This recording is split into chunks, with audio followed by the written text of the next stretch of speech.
जयपुर राजस्थान में विधानसभा चुनाव को लेकर कुछ ही वक्त बचा है। इसी चुनाव माहौल में भाजपा के शीर्ष नेताओं के साथ भाजपा के राष्ट्रीय प्रवक्ता भी इन दिनों राजस्थान का दौरा कर रहे हैं। साथ ही गहलोत की सरकार पर गंभीर आरोप भी लगा रहे हैं। इसी के तहत बीजेपी पार्टी कार्यालय पर बीजेपी के राष्ट्रीय प्रवक्ता सुधांशु त्रिवेदी ने प्रेस कॉन्फ्रेंस करते हुए कहा कि कांग्रेस की 7 गारंटियों को झूठा बताया है। आइए आपको सुनवाते हैं क्या कुछ कहा। कि बीजेपी के पास कोई मुद्दे नहीं है। बीजेपी जो है वो धर्म के नाम पर, हिंदू मुस्लिम के नाम पर दंगे भड़काने का काम कर रही है। वह बीजेपी जो है वो कभी भी रात को मंदिरों में जाकर के तोड़ फोड़ कर सकती है और इस तरीके से वो सत्ता हासिल करना चाहती है। देखिए, धर्म के नाम की राजनीति सदैव वो करते हैं। मैं सिर्फ 2 फैक्ट क्या दिलाना चाहता हूँ। एक, धार्मिक समुदाय का अधिकार सारे संसाधनों पर पहला होना चाहिए। ये बयान उनकी पार्टी के प्रधानमंत्री का था। शायद आप लोगों को नहीं याद हो, इन्होंने 1988 में मिजोरम में अपने चुनाव घोषणा पत्र में लिखा था कि यदि हमारी सत्ता आएगी तो हम किस ढंग से धर्म के आधार पर शासन करेंगे। हम सभी धर्मों को समान रख के विचार करते हैं। सुधांशु जी, आप कह रहे हैं कि सभी धर्मों को समान रखकर, लेकिन अगर बीजेपी ने जो कैंडिडेट्स घोषित किए हैं 200 विधानसभाओं पर, उन्हें देखा जाए तो एक भी मुस्लिम प्रत्याशी नहीं है। 2018 में जो स्थान जीते उन्हें भी इस बार टिकट नहीं दिया गया। वहीं कांग्रेस ने दर्जनों पर मुस्लिम प्रत्याशियों को टिकट दिया। हमने मुस्लिम समाज के लिए, प्रधानमंत्री श्री नरेंद्र मोदी जी ने जो गरीबों के लिए कल्याणकारी योजनाएं दी हैं, पहली बार ऐसा हुआ अल्पसंख्यक समुदाय के 70% लोगों को किसी न किसी योजना का लाभ मिला है। तो हम ईमानदारी से बगैर भेदभाव के कार्य करते हैं। और जिन लोगों ने ये दावे किए कि उन्होंने इतने टिकट दिए, उनके दौरे हुकूमत में क्या स्थिति रही? अच्छा, मैं पूछना चाहता हूँ, गुजरात में कितने टिकट दिए थे?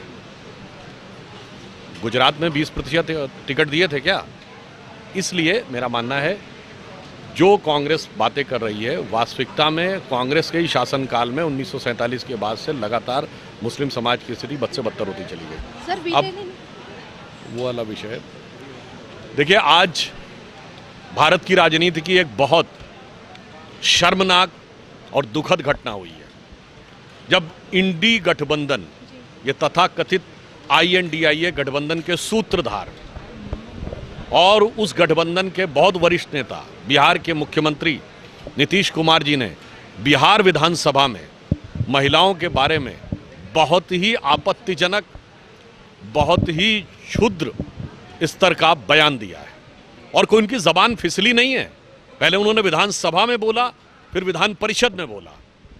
और ये दर्शाता है कि कांग्रेस के इस गठबंधन की मानसिकता क्या है। एक तरफ हमारे प्रधानमंत्री श्री नरेंद्र मोदी जी ने चांद के उस अछूते कोने को, जिसे भारत छूने वाला दक्षिणी ध्रुव को पहला देश बना, उस पॉइंट का नाम पॉइंट शिव शक्ति रखा। संसद में महिला आरक्षण विधेयक का नाम नारी शक्ति वंदन अधिनियम रखा। और आप सदन की कार्रवाई से जाके चेक कर सकते हैं, इसी गठबंधन के कई सदस्यों ने खड़े होकर बोला कि नारी शक्ति वंदन टाइप के शब्द का क्यों प्रयोग किया जा रहा, उचित नहीं है। वो आज सब चुप्पी साध कर बैठे हुए हैं। ये प्रियंका जी और सोनिया जी अभी तक इस विषय के ऊपर क्यों नहीं बोली हैं? और ये कोई उनका सामान्य रूप से दिया गया बयान नहीं है, ये इस गठबंधन के लोगों की मानसिकता को दर्शाता है।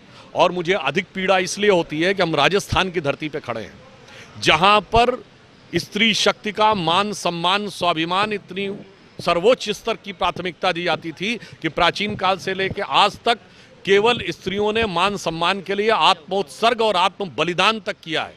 दुख की बात यह है कि इसी धरती पर खड़े होकर कांग्रेस के एक नेता ने बलात्कार अधिक होने पर कहा था, ये मर्दों वाला प्रदेश है।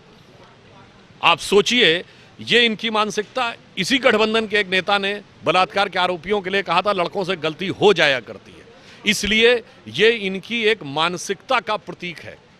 और इसी कांग्रेस पार्टी के नेता प्रतिपक्ष ने महामहिम राष्ट्रपति के लिए राष्ट्रपत्नी शब्द का प्रयोग किया था। इसलिए मैंने कहा, जो नीतीश कुमार ने बोला है वो इस तथाकथित इंडिया गठबंधन की महिलाओं के प्रति दुर्भावना और कितने निचले स्तर की मानसिकता है, उसको दर्शाता है।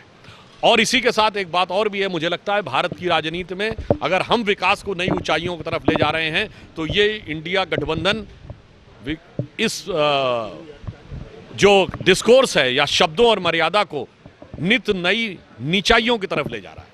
पुनः मैं कहना चाहता हूं, अभी तक इस विषय के ऊपर चूंकि नीतीश कुमार जी का वक्तव्य मैं सिर्फ नीतीश कुमार जी नहीं कह रहा हूं, ये इंडिया गठबंधन के सूत्रधार का वक्तव्य जो है या अक्षम्य अपराध है। आज वो जिस तथाकथित क्षमा की बात कर रहे हैं 24 घंटे के बाद बोले, उनकी भावभंगिमा देखिए और उसमें वो क्या बोल रहे हैं। यदि किसी को कोई बात बुरी लगी है तो मैं क्षमा चाहता हूं, मैंने जो कहा उसे समझा नहीं, मैं पूछना चाहता हूं जो वाक्य बोला गया उसे रिपीट नहीं किया सकता, उसमें समझने के लिए कोई बहुत बड़ी रॉकेट साइंस नहीं चाहिए।